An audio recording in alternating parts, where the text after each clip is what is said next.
I've been able to speak to many, many doctors who not only put these devices in, but have revised hundreds of these devices. So as a result of that, I've got a pretty wide knowledge base about the issues that are important in this decision whether to have or not to have revision surgery.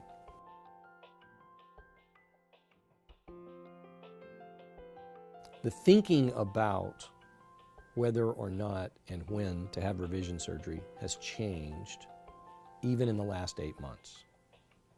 When this device was first recalled, Stryker's own recommendation to patients was, if you don't have any symptoms, you don't even need to see your doctor. Well, they've changed that.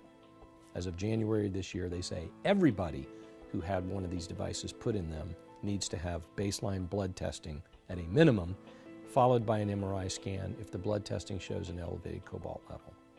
I have clients that have never had one twinge of pain in their hip, who when they were tested had significantly elevated cobalt levels, terrible looking MRI scans, and when the doctor took them to revision surgery, they actually made the decision to have revision surgery even though they didn't have any symptoms. When the doctor opened them up, their hip was just awful. Having spoken with a lot of doctors who put a lot of these in and have taken a lot of these out, is that the diagnostic tools available to them to accurately predict what's going on in the patient's hip are limited. Symptoms used to be really important. They're not that important anymore. A lot of people that don't have any symptoms have terrible problems going on in their hip. Cobalt levels, it was originally thought that, oh, unless the cobalt level is over X, we don't even worry about it. Well, the doctors that have done a lot of this have completely thrown that thinking out the window because they've taken people back to revision surgery who had fairly low but elevated cobalt levels who had terrible tissue destruction in their hips.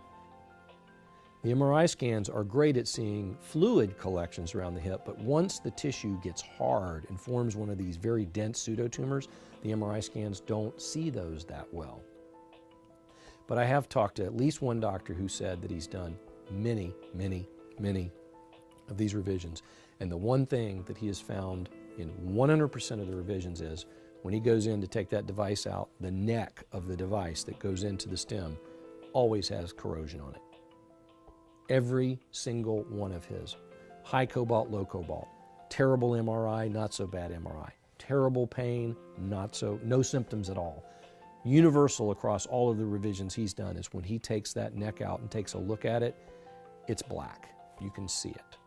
You know, blood tests, symptoms, MRI scan, how much can we rely on what those things tell us to make a revision decision? Unfortunately, the answer to that is that these are very good advanced medicine predictive tools, but they have limitations.